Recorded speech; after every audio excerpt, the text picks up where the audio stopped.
Bienvenidos al video de la Cátedra de Anatomía Humana, Descriptiva, Topográfica y Palpatoria de la Licenciatura en Kinesiología y Fisiatría. Soy la licenciada Marina Fáez y junto al licenciado Sergio de San Martín y la licenciada María Pilar Gómez, hoy les vamos a presentar un nuevo video para arrancar con miembro inferior. En este video lo que vamos a estar estudiando en particular y con detenimiento es la pelvis y la estructura de la cadera, en la primera instancia su osteología y su artrología. La pelvis es en realidad una especie de receptáculo que está conformado básicamente por el hueso ilíaco en los laterales, un ilíaco derecho y un ilíaco izquierdo, que se juntan en la parte anterior en la región denominada pubis, y por detrás, bueno, el hueso sacro, que como hemos estudiado en la unidad de columna vertebral, surge de la fusión de varias vértebras atrofiadas y fusionadas entre sí. Esta pelvis nos da, de alguna manera, la idea de un receptáculo, les decía, en la cual hay algunas diferencias estructurales relacionadas, por ejemplo, con el varón y con la mujer. En el varón, las crestas ilíacas están más proyectadas hacia arriba y por lo tanto la altura de la pelvis es más o menos de la misma medida que su ancho, mientras que en la mujer las crestas ilíacas laterales del hueso ilíaco están orientadas más planas y hacia afuera, lo que hace que la pelvis de la mujer sea más ancha que alta. Haciendo referencia a algunas especies de recipientes, podríamos decir que la pelvis del varón tiene forma de balde y la pelvis de la mujer tiene forma de palangana, dado esto que decíamos que la pelvis del varón es alta y ancha, mientras que la pelvis de la mujer es más ancha que alta. Algo interesante, y un hueso que es por lo menos desconocido por nosotros hasta ahora, es el hueso ilíaco, que en realidad, si ustedes ven esta imagen, que es una imagen lateral, el hueso ilíaco en el adulto, que ya está solidificado, en realidad surge de la fusión de tres focos óseos primarios, que son por arriba el foco óseo del ilión, por detrás el foco óseo del isquión y por delante el pubis. Estos tres especies de particiones del hueso ilíaco se unen en esto que es el fondo de la cavidad cotiloidea, que vamos a ver también más adelante. Entonces, recordando, el hueso ilíaco es un hueso que surge de la fusión de el ilión por arriba, el isquión por detrás y el pubis por delante, y que en el adulto están completamente fusionados. Dentro de la clasificación, generalmente se lo clasifica como un hueso plano, dado que la función de receptáculo que tiene justamente protege a los órganos, no solamente a los órganos abdominales, sino también a los órganos genitales que se encuentran en su interior. Vamos a ver un poco más en detalle este hueso ilíaco, ¿sí? Este es un hueso ilíaco derecho. Tenemos en la imagen de la izquierda la vista externa o lateral y en la imagen de la derecha la vista interna o medial. En la cara externa vamos a ver que hay algunos elementos que se repiten en ambas. Recuerden que este es un hueso ilíaco derecho, por lo tanto, esta región es la región anterior, donde podemos identificar bien sobresaliente el pubis, y esta es la región posterior, donde podemos ubicar bien saliente el isquio, ¿sí? ¿Con qué nos vamos a encontrar tanto en la cara externa como en la cara interna? Bien, lo que podemos observar es, primero, esta especie de reborde en forma casi semicircular superior, que se llama cresta ilíaca, la podemos ver bien en la parte lateral externa y es sumamente palpable debajo de la piel, y también lo vamos a ver en la cara interna si ese mismo hueso le damos vuelta, ¿sí? En las terminaciones, tanto en la parte anterior como en la parte posterior de la cresta ilíaca, nos encontramos con estas salientes óseas, ¿sí? En la parte anterior tenemos la primera saliente que nos encontramos yendo desde arriba hacia abajo, es el EIAS. El EIAS es el diminutivo o la sigla para nombrar a la espina ilíaca antero-superior. Mientras que en la parte posterior, si bajamos por la cresta ilíaca, nos encontramos con el EIPS, que es en realidad la sigla para nombrar a la espina ilíaca postero-superior. Estas dos espinas, aparte de que son sumamente palpables y visibles debajo de la piel, nos van a servir como inserción muscular. Si damos vuelta al hueso y lo miramos desde adentro, nos encontramos también con el EIAS y con el EIPS en la parte posterior.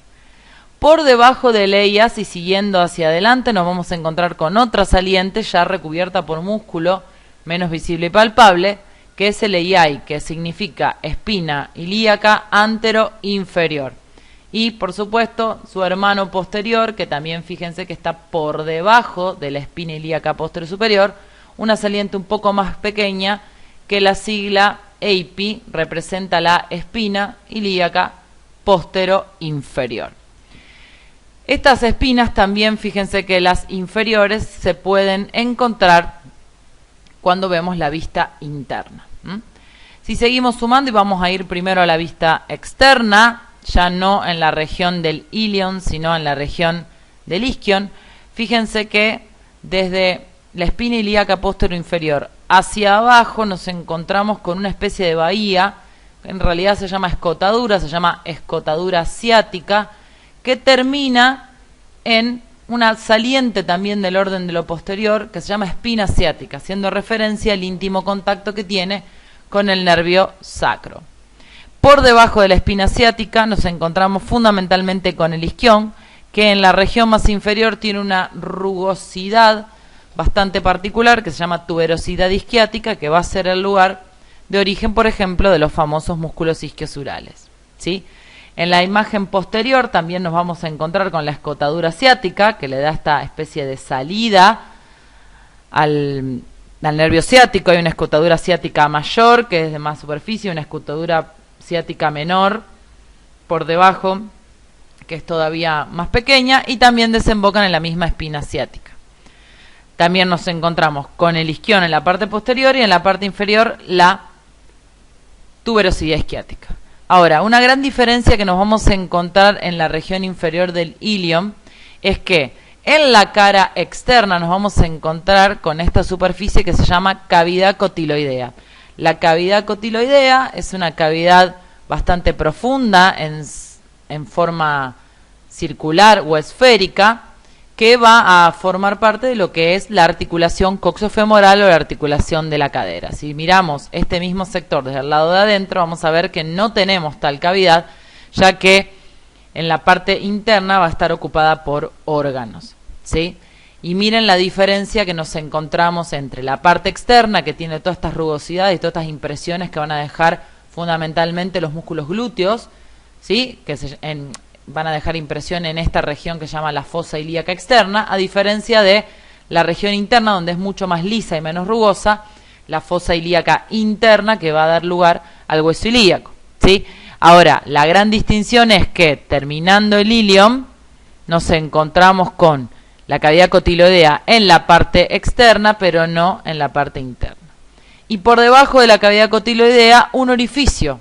Este orificio se llama orificio obturador, que como verán ustedes lo podemos ver tanto en la vista externa como en la vista interna. El orificio o agujero obturador está recubierto en realidad por una membrana ligamentosa que se llama la membrana obturatriz, que también va a servir de origen muscular de un grupo muscular que se llaman los músculos de la pelvis, profundos de la pelvis, los músculos pelvitrocanterios. Bueno, para hacer un pequeño repaso del hueso sacro, el hueso sacro, recuerden que surgía de la fusión de varias vértebras atrofiadas entre sí. Algunos detalles interesantes es que la fusión de lo que serían las láminas de estas vértebras que están atrofiadas forman un conducto, el que vamos a llamar conducto sacro, por donde va a terminar la médula espinal, que viene recorriendo de manera descendente toda la columna y va a sacar ramas nerviosas por estos pequeños orificios que se llaman agujeros sacros posteriores, ¿sí? Y fíjense que la cresta sacra en la región posterior no es ni más ni menos que la fundición de las espinas, de las apófisis espinosas, que serían de las vértebras estas que están atrofiadas, ¿sí? En la región anterior nos encontramos, y se ve con muchísima más facilidad, la división de estas vértebras, y por supuesto la parte anterior de los orificios sacros, y por arriba vamos a tener la superficie articular para el disco intervertebral entre L5 y S1, que lo denominamos el promontorio. Si ustedes ven esta vista anterior y posterior, ¿sí? Van a poder ver que tanto en la vista posterior como en la vista anterior, en la parte lateral, nos encontramos con lo que se llaman los alerones sacros, que van a formar parte de la articulación sacroilíaca. Acá en la vista superior, fíjense cómo aparece la cresta sacra vista de manera posterior, como si fuese la fusión de todas las apófisis espinosas de las vértebras que están fusionadas, y el conducto sacro, ¿sí? Formado por todas las láminas también de estas supuestas vértebras que están fusionadas entre sí. Por delante, el promontorio, ¿sí? La parte anterior del cuerpo de la S1. Por debajo nos vamos a encontrar con el fémur. Esta es una vista anterior de un fémur derecho. Si ustedes pueden observar, como buen hueso largo, tiene una epífisis superior, una diáfisis medial y una epífisis inferior. En la epífisis superior nos encontramos algunos accidentes óseos bastante interesantes, como por ejemplo esta superficie bien esférica convexa, que le denominamos la cabeza del fémur, recubierta obviamente por su cartílago articular, dado que va a tomar contacto con la cavidad cotiloidea en la articulación coxofemoral, o lo que denominamos la cadera.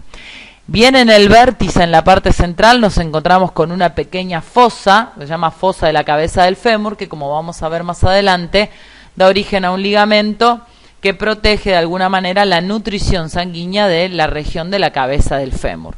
Por debajo de la cabeza del fémur nos encontramos con el cuello anatómico, que va a ser la parte menos densa del hueso fémur y que va a conectar a lo que es la cabeza, que es el extremo articular, con una parte más externa formada por dos accidentes óseos importantísimos. En la parte externa, el trocánter mayor, y en la parte interna, el trocánter menor. Ambos trocánteres, superficies de inserciones musculares para los músculos que vienen desde arriba, ya puede ser desde el ilíaco o puede ser también hasta de la propia columna lumbar. Entre los dos trocánteres viene en la vista anterior una línea que los une y determina la terminación del cuello anatómico del fémur, que se llama línea intertrocanteria.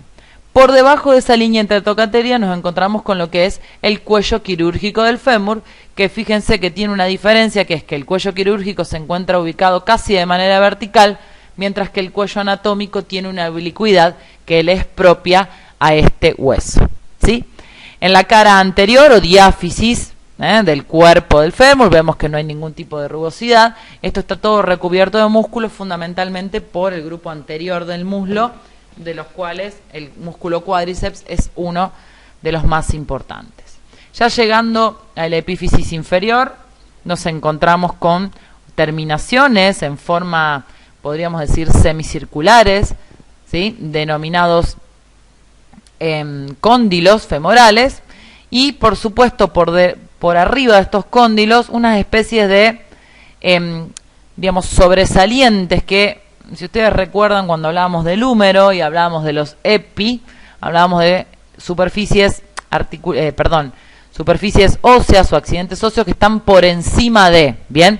Esta superficie se llama epicóndilo medial porque está por encima del cóndilo medial, y esta se llama epicóndilo lateral porque está por encima del cóndilo lateral. Entre medios de estos dos epicóndilos, la fosa supratroclear, que en realidad lo que forma es una especie de canaleta para la articulación troclear, con otro hueso que nos vamos a encontrar cuando estudiamos la rodilla, que es la rótula. Y por delante también observamos esta superficie articular, recubierta de cartílago hialino, o lo que llamamos también la cara rotuliana. Tanto la fosa supratroclear como la cara rotuliana de la parte anterior del fémur nos van a dar superficie articular para una de las articulaciones más importantes de la rodilla. Bien, ¿qué pasa con las articulaciones? Bueno, nos vamos a encontrar con algunas articulaciones bastante particulares, ¿sí? Empecemos por la articulación sacroilíaca. Como su nombre le indica, la articulación sacroilíaca une las caras laterales del sacro, o lo que llamamos los alerones sacro con su cara articular, con las caras articulares de las fosas ilíaca interna. ¿sí? Esta articulación, si ustedes la observan, que es bien posterior, tiene una línea de consecución a la línea anterior de el pubis, ¿sí? Ahora, fíjense la diferencia. Las articulaciones sacroilíacas articula un hueso directamente con otro hueso, mientras que en la sínfisis del pubis nos vamos a encontrar con un tipo de articulación diferente porque tenemos un cartílago en el medio, ¿sí? La articulación sacroilíaca en sí misma es una sinovial del tipo plana que permite movimientos del sacro entre los ilíacos, ¿sí? Posee dos pequeñas sinovias, como superficies articulares, que hacen que el sacro de alguna manera pueda flotar y generar movimientos, ¿sí?, entre los huesos ilíacos sin aumentar el coeficiente de rozamiento. Fundamentalmente, por ejemplo, en la marcha, cuando yo adelanto, por ejemplo, el miembro inferior derecho, el hueso ilíaco intenta desplazarse también hacia adelante y el sacro, gracias a esta especie de sistema de flotabilidad, me permite esos movimientos, ¿sí? Si lo vemos desde arriba, desde abajo, nos vamos a encontrar con que estas articulaciones, fíjense cómo se rodea lo que sería el agujero pélvico inferior, fíjense cómo los ligamentos rodean a estas articulaciones y le dan una especie de agujero en la parte inferior.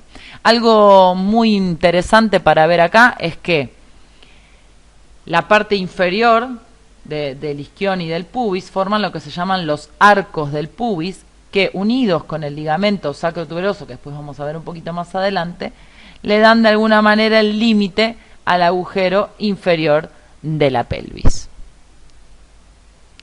Vamos a empezar a nombrar algunos ligamentos. Fíjense que acá tenemos la estructura de la pelvis completa.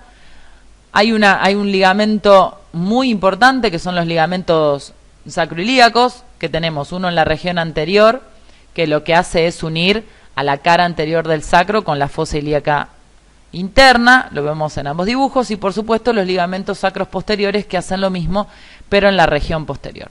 Acá sumado el ligamento común anterior, que fíjense que se prolonga por delante de los cuerpos vertebrales lumbares hasta la cara anterior del sacro, y hay toda una especie de conexión, desde las fascias, ¿no?, desde los tendones y de los ligamentos, que unen también las estructuras de la sínfisis del pubis. Para verlos en más detenimiento, miren una imagen posterior, ¿sí?, cómo el sacro y el hueso ilíaco se unen a través de lo que llaman los ligamentos sacroposteriores.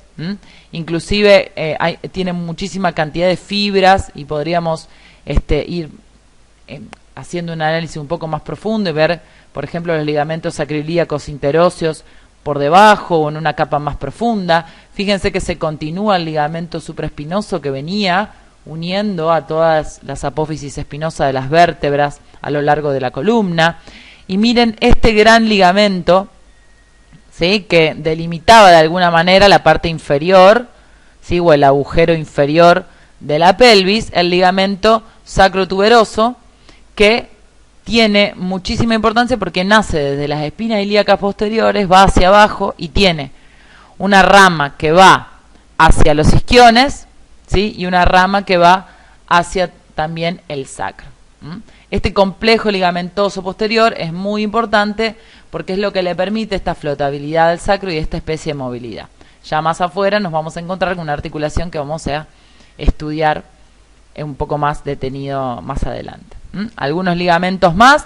Tenemos el ligamento inferior del pubis en la parte posterior, cerrando un poco la articulación de la sínfisis del pubis, ¿sí?, y un ligamento por debajo que fíjense que une al sacro con el coxis, que es el último hueso de la columna, que se llama ligamento sacrocoxisio posterior. Si ustedes ven o reforzamos un poco la mirada, observen cómo toda la estructura de la pelvis a nivel ligamentoso es una especie de continuum ligamentoso, ¿bien?, que incluso no solamente que une el sacro con el ilíaco, sino que el ilíaco está unido con el pubis, no solamente a través de la articulación, sino por un gran ligamento que, fíjense, va de las espinas ilíacas anteriores hasta la parte superior del pubis, que es el ligamento inguinal. El ligamento inguinal deja un espacio por debajo de él por donde se van a ir metiendo algunos músculos muy importantes que vamos a ver después cuando veamos los músculos que rodean la región de la pelvis. Esto es un corte, ¿sí?, medial, en realidad del plano sagital, de la estructura. Fíjense la articulación, la L5, el último disco entre la L5 y la S1. Fíjense cómo acá se ve bien la fusión de los cuerpos, de las vértebras atrofiadas. Esta es una cara interna donde vamos a ver bien la fosa, ¿sí? Y acá nos encontramos con algunos elementos que venimos nombrando y que empezamos a relacionar. Por ejemplo, fíjense, el agujero obturador no es un agujero en realidad que esté libre, sino que está recubierto por la membrana obturatriz. Acá se puede ver bien, fíjense, este es el ligamento que une el sacro con el hueso ilíaco, y fíjense cómo por detrás se forma la cavidad entre la escotadura ciática y la espina ciática para que salga justamente el nervio ciático en esta especie de orificio que se llama agujero ciático mayor. Está delimitado por detrás, fíjense, por el ligamento sacrotuberoso. La espina ciática también tiene un ligamento que lo une con el sacro, que es el ligamento sacroespinoso. Y fíjense que por debajo del ligamento sacroespinoso y rodeado por el ligamento sacrotuberoso, nos encontramos con otro orificio más, que es el agujero ciático menor. Agujero ciático mayor y agujero ciático menor para las salidas del nervio ciático, que van a venir de todas las ramificaciones que salen por los agujeros sacros anteriores. De la vista externa lo mismo. Fíjense a nivel ligamentoso cómo estos ligamentos, el sacrotuberoso, ¿sí?, y el ligamento que sale de la espina ciática, cómo forman estos orificios que van a proteger y dar salida y permitir salida al gran nervio ciático. Otra diferencia interesante para ver en esta imagen, el agujero obturador tapado por la membrana obturatriz, y miren quién aparece aquí, la cavidad cotiloidea, que a diferencia del agujero obturador, el agujero no tiene fondo, está tapado por la membrana obturatriz. La cavidad cotiloidea sí tiene fondo y tiene una especie de semiluna, para darle mayor adaptabilidad a la cabeza del fémur. Sigamos un poco más adelante, nos encontramos con una de las articulaciones más importantes del miembro inferior, que es la articulación coxofemoral. Como su nombre lo indica, es la articulación entre el hueso ilíaco y el fémur. Se da básicamente por la cavidad cotiloidea, que decíamos que estaba en la región externa del ilion, y la cabeza del fémur. Es una articulación del tipo enartrosis, y por lo tanto, las enartrosis, que son estas articulaciones de superficies esféricas, una cóncava y una convexa. En este caso, la superficie cóncava la va a prestar el hueso ilíaco y la superficie convexa la cabeza del fémur. Son movimientos que son articulaciones que nos permiten movimientos en todos los planos.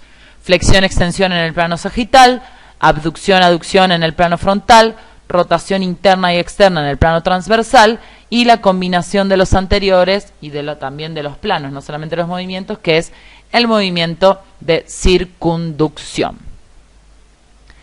Esta articulación es muy importante a nivel de movilidad, porque tiene algunos refuerzos, ¿sí?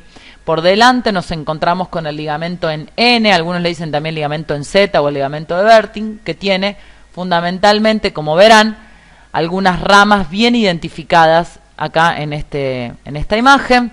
Tenemos el ligamento iliofemoral marcado con el número 3 en una rama superior y en una rama media, y el ligamento pubofemoral, ¿sí?, con el número 4, que es una rama anterior. Si ustedes ven, la primer patita de la N y la patita transversa de la N sería el ligamento iliofemoral, y la última patita de la N sería el ligamento pubofemoral. ¿Sí? Estos ligamentos, ubicados en la región anterior de la pelvis, limitan los movimientos de extensión y rotación externa.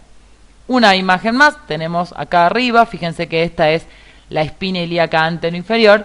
Esto sería el tendón de uno de los músculos más importantes del muslo, que es el músculo rectofemoral, perteneciente al grupo de musculatura del cuádriceps. En la cara posterior nos encontramos también con un refuerzo capsular de esta articulación, ubicado con el número 2, ligamento iliofemoral, ubicado con el número 4, ligamento isquiofemoral. Para que ustedes no se hagan demasiado problema con los nombres de los ligamentos, recuerden que los ligamentos lo que está indicando son los lugares de origen e inserción de los mismos. Por ejemplo, el ligamento isquiofemoral es un ligamento que va desde el isquion hacia el fémur. El ligamento iliofemoral va del ilion hacia el fémur. Bien, algo muy importante a entender de la articulación de la cadera es cómo está compuesta la superficie de articulares y sobre todo cómo está compuesto o de qué está relleno esta famosa cavidad cotiloidea. Fíjense que acá tenemos la cavidad cotiloidea del hueso con todos los elementos de coaptación articular, ¿sí? En primera instancia, tenemos que saber que esta, a diferencia de la cavidad glenoides del hombro, la cavidad cotiloidea del hueso ilíaco es sumamente profunda.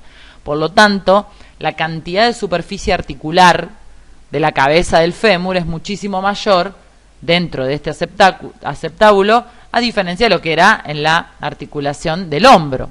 Bien, tiene muchos refuerzos. Por ejemplo, primero, lo que tenemos es que dentro de esta cavidad está esta superficie en forma de media luna, que se llama superficie semilunar, que, como vuelvo a decir, se adapta a lo que es la estructura de la cabeza del fémur, ¿sí?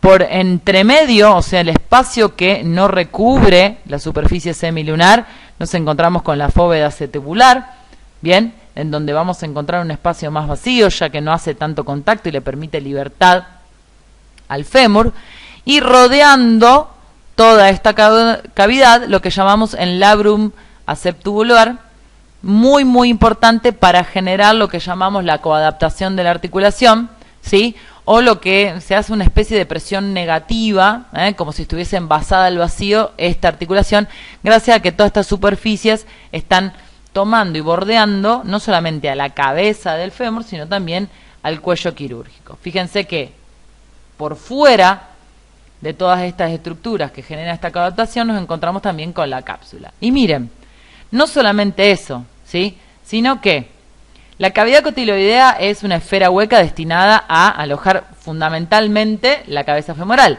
Y dentro de la misma nos encontramos con este pequeño ligamento que se llama ligamento redondo. En realidad el ligamento redondo no tiene una función de, en este caso, de límite articular, sino que es un ligamento bastante débil que lo que hace es proteger a una pequeña arteria que va, si ustedes recuerdan, a la fosita digital que tenía la cabeza del fémur, para llevar ¿qué? Para llevar sangre y de alguna manera nutrir a la cabeza del fémur. O sea, es el ligamento redondo que está bien en el fondo de la cavidad cotiloidea, tiene la función de proteger en realidad a esa pequeña arteria que irriga a la cabeza del fémur. Y por otro lado, y más abajo y sí más importante, el ligamento transverso, que lo que hace es unir las extremidades de este cartílago semilunar. Como podrán ver, la articulación de la cadera, si bien tiene muchísima movilidad y grados de movimiento bastante importantes, también tiene un diseño de mucha coadaptación, fundamentalmente porque, aparte de moverse, tiene que soportar la descarga del peso del cuerpo. ¿Sí? Una imagen un poco más profunda del ligamento redondo. Fíjense cómo el ligamento redondo metido adentro de la cavidad se mete dentro de la fosita digital de la cabeza del húmero, protegiendo la arteria que le va a dar nutrición a la cabeza de este hueso. Por último, los movimientos que nos permite esta articulación. Fíjense, esta imagen la tenemos en la imagen del plano sagital. Vemos la flexión de la articulación coxofemoral, es cuando desde el eje medio llevamos el muslo hacia adelante, ¿sí? Y la extensión va a ser cuando del eje medio del plano sagital llevamos el muslo hacia atrás. En un plano frontal, cuando nosotros tomamos la línea medial a la altura de la columna vertebral, el esternón, ¿sí? O la línea medial de nuestro cuerpo y separamos la pierna hacia afuera, decimos que es la abducción de la articulación coxofemoral, mientras que cuando superamos la línea media en un plano frontal hablamos de una aducción. La aducción per se, ¿sí? No es posible, dado que desde la posición anatómica las piernas o el miembro inferior ya está aducido. Necesitamos, para lograr este movimiento, combinarlo con una pequeña flexión, cruzando la pierna por delante, o con una extensión, cruzando la pierna por detrás, ¿sí?